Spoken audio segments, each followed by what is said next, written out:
Hol vagyok? Mi történt?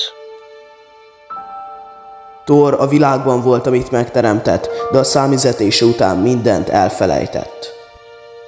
Engedelmeskedjen mindenki az új királynak, és innentől egy isten sem fog életben maradni, mivel nem vagyok kíméletes.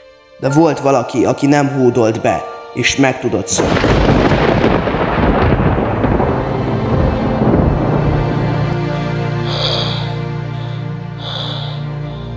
A világ jó nagy volt, viszont még az élőlények nem voltak teljesen kifejlődve, hisz elég primitívek voltak. Hogy említettem, abból semmi jó nem sület, de felborul az egyensúly, így a világ teljesen szétszakad.